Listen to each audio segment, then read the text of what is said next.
Australia, el continente más extraño del planeta. Y si el misterio no fuera lo que hay en Australia, sino lo que nos dicen que es Australia. Hay países extraños, hay continentes extraños. Luego está Australia, un lugar donde los mamíferos ponen huevos. ¿Qué onda? Aquí me trabé con todo. Un lugar donde los mamíferos ponen huevos, donde existen canguros que parecen diseñados por un comité que nunca se puso de acuerdo, donde viven arañas del tamaño de un plato, serpientes capaces de matarte varias veces antes del desayuno y aves que parecen sobrevivientes de la era de los dinosaurios, y donde curiosamente gran parte de los animales parecen no existir en ningún otro lugar del planeta. Según la explicación oficial, que es simple, es aislamiento, millones de años de evolución y caso cerrado. No hagas más preguntas. Muchas gracias por asistir.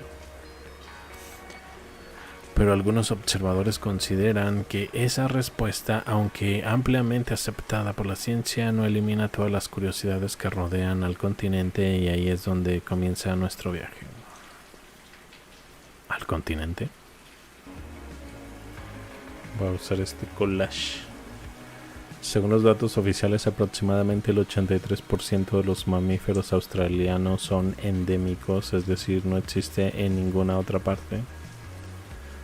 Piénsalo un momento, no estamos hablando de una especie aislada, estamos hablando de cientos y cientos de formas de vida exclusivas. La explicación convencional es la evolución en aislamiento geográfico, y ciertamente es una explicación respaldada por gran cantidad de evidencia científica. Pero desde una perspectiva puramente visual, Australia parece un experimento biológico separado del resto del planeta, como si alguien hubiese recibido un continente vacío y la instrucción de diseña algo diferente, y vaya si lo hicieron. La guerra más larga contra los conejos. Si llegamos a uno de los capítulos más surrealistas, los conejos, según la historia oficial, unos pocos ejemplares introducidos en el siglo XIX terminaron convirtiéndose en cientos de millones. La consecuencia fue tan extrema que Australia construyó algunas de las cercas más largas del planeta. Pausa, porque eso merece repetirse. Un país entero terminó construyendo miles de kilómetros de barreras para intentar contener conejos, no ejércitos, no invasores, conejos. Si un guionista hubiese presentado esta idea para una película, probablemente le habría pedido algo más realista. Y aquí aparece una pregunta interesante: ¿por qué Australia parece obsesionada con dividir territorios mediante cercas gigantescas? Las cercas contra los dingos, las cercas contra los conejos, barreras enormes atravesando regiones enteras. La explicación oficial es sencilla: control de plagas. Y probablemente esa explicación sea suficiente para muchas personas, pero visualmente genera una sensación curiosa. Como si enormes extensiones del territorio estuvieran siendo gestionadas de formas que el público rara vez analiza. Y entonces la historia se vuelve aún mejor, porque aparentemente Australia también tiene camellos, muchos camellos, tantos camellos que existen programas de control poblacional. Según la narrativa histórica, fueron introducidos durante el siglo XIX para ayudar en la exploración del interior, lo cual plantea una imagen bastante divertida. En algún momento alguien observó uno de los lugares más aislados del mundo y pensó: ¿sabes qué? Necesita este continente más camellos. Y así Australia terminó con una de las mayores poblaciones salvajes de camellos del planeta. Una frase que probablemente nadie esperaba escuchar hoy. Es el continente de las excepciones.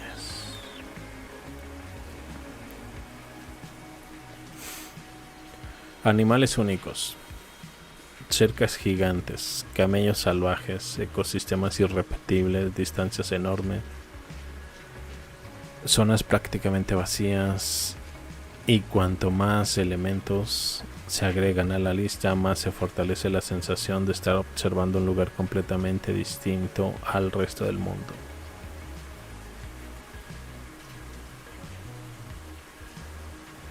No significa necesariamente que exista un secreto oculto, pero sí explica por qué Australia genera tantas teorías. Algunos investigadores alternativos han llegado incluso a cuestionar mapas históricos, rutas aéreas, exploraciones polares y la representación geográfica del hemisferio sur. ¿Son hipótesis correctas? Hasta ahora no existe evidencia sólida que haya desplazado el consenso geográfico moderno, pero el simple hecho de que estas preguntas parezcan revelar algo interesante. La gente observa inconsistencias percibidas, observa elementos que parecen extraños y trata de construir explicaciones. Si Australia es exactamente como nos dicen, ¿por qué genera tantas teorías alternativas? ¿Por qué tantas personas sienten que todavía hay piezas faltantes en esta historia de exploración del hemisferio sur? ¿Y cuál es el dato más extraño que conoces sobre Australia? Australia, la Antártida, el mapa que tal vez no entendemos. ¿Y si el hemisferio no estuviera en los océanos sino en los mapas? El hemisferio, mira. Y si el misterio no estuviera en los océanos sino en los mapas, vivimos en una época extraña. Podemos ver cualquier calle del planeta desde un teléfono, podemos rastrear bancos en tiempo real, podemos observar tormentas desde satélites y sin embargo todavía existen regiones del mundo que generan una gran cantidad de desproporcionadas preguntas. Australia es una de ellas, la Antártida es otra. Y cuando ambas aparecen en una misma conversación, las discusiones suelen ponerse interesantes muy rápido. En el lugar se han encontrado algunos jeroglíficos. Y tengo algunas imágenes. Uno de los más polémicos son los llamados jeroglíficos de Gosford. Según algunos investigadores alternativos, podría representar formas muy antiguas de escritura egipcia. Según los arqueólogos convencionales, la mayoría considera que se trata de inscripciones modernas o interpretaciones erróneas. Aquí aparece un patrón fascinante. Dos grupos observan exactamente las mismas marcas. Uno ve evidencia de contactos transoceánicos antiguos, el otro ve una falsificación relativamente reciente. La diferencia no está en las piedras, está en la interpretación. Y como suele ocurrir en estos temas, cada bando está convencido de que el otro vive en un universo paralelo. Ahora viene algo mucho más interesante, los mapas antiguos. Bueno, primero vamos a echar un ojo a esos símbolos. Pues algunos no los veo tan egipcios del todo,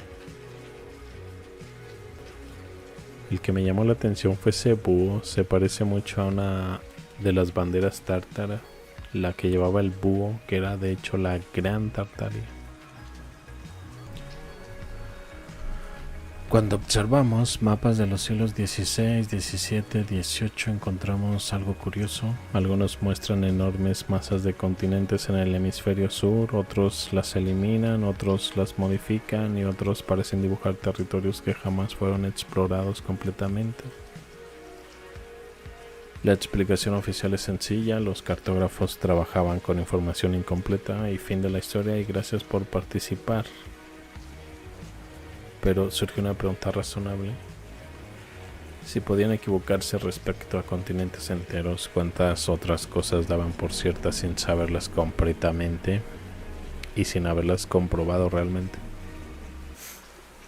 Durante siglos apareció en los mapas una enorme masa terrestre llamada Terra Australis, una Terra Austral hipotética, y la teoría era simple.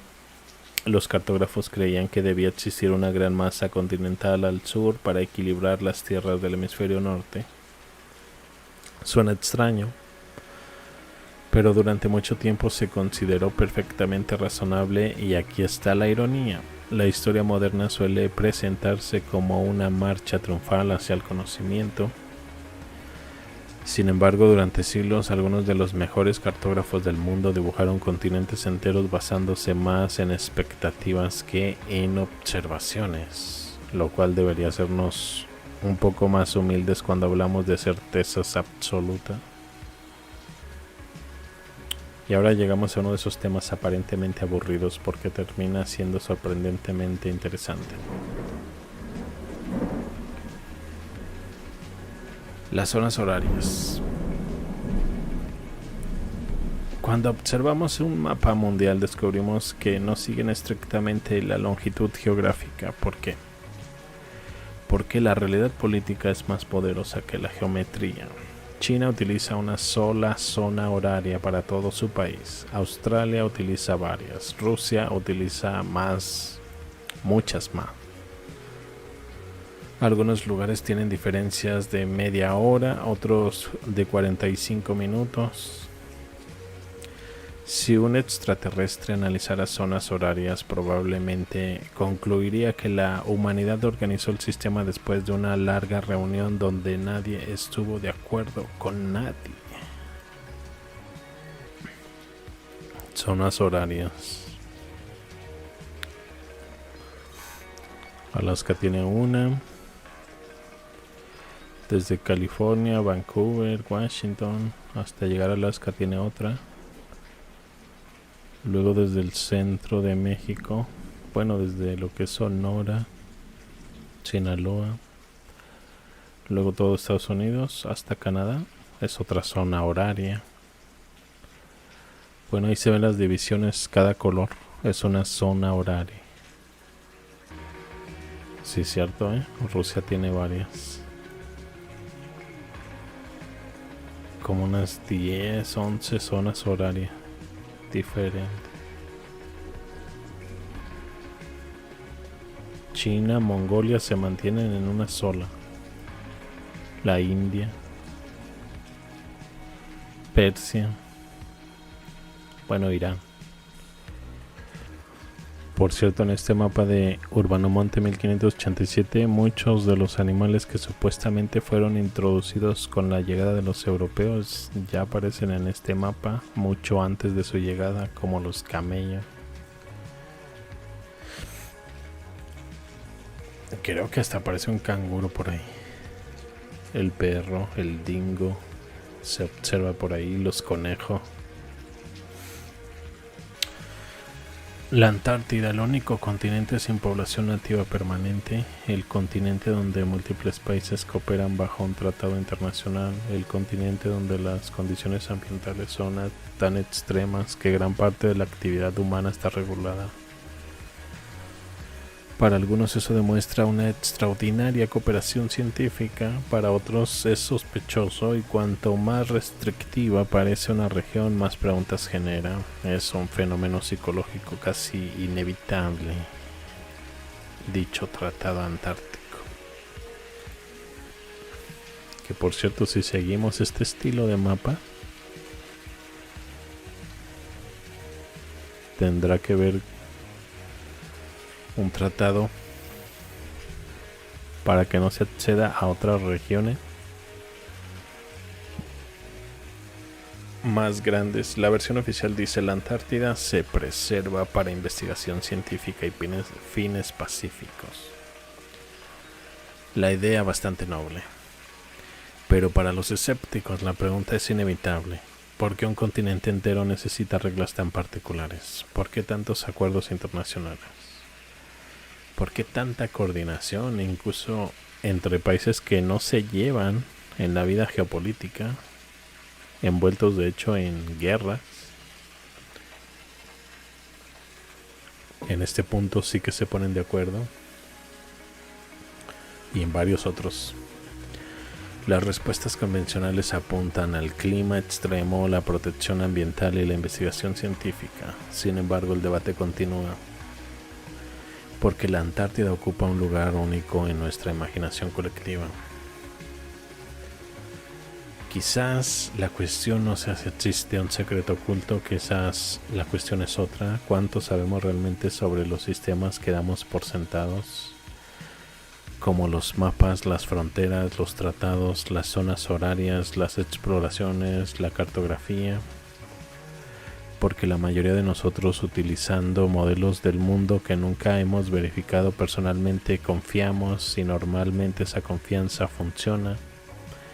Pero la curiosidad aparece cuando encontramos excepciones, contradicciones o zonas grises. Puede que sea tal como nos dicen Australia, tal vez la Antártida sea exactamente como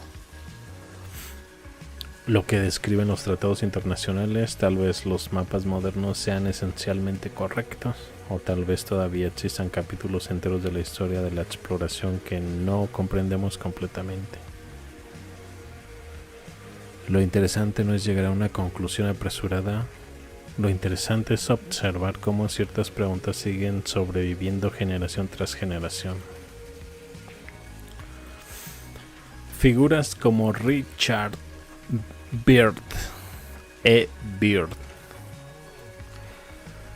sigan apareciendo en estos debates es que sus declaraciones suelen ser lo suficientemente ambiguas como para permitir múltiples interpretaciones. Cuando Byrd hablaba de vastas regiones inexploradas más allá del Polo Sur, algunos lo entienden como una referencia literal a territorios desconocidos, mientras que otros señalan que en su época enormes áreas de la Antártida todavía no habían sido cartografiadas ni observadas directamente desde la Tierra.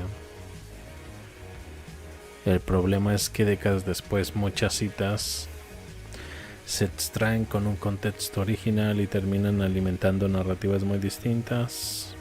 Eso no significa que las preguntas sean ilegítimas, pero sí que conviene distinguir entre lo que Byrd dijo realmente y las conclusiones que otros han construido alrededor de sus palabras.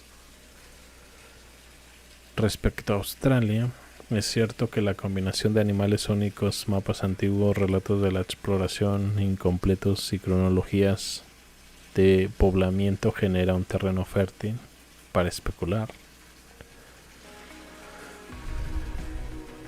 Lo que sí resulta interesante es observar cómo los mapas históricos mezclaban información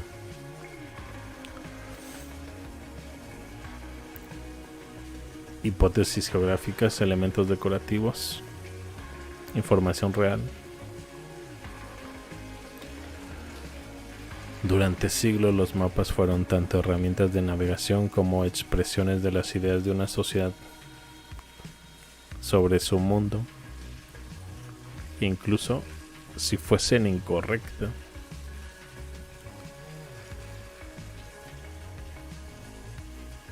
Lo cierto es que la historia está llena de incertidumbres, lagunas documentales y errores que posteriormente fueron corregidos.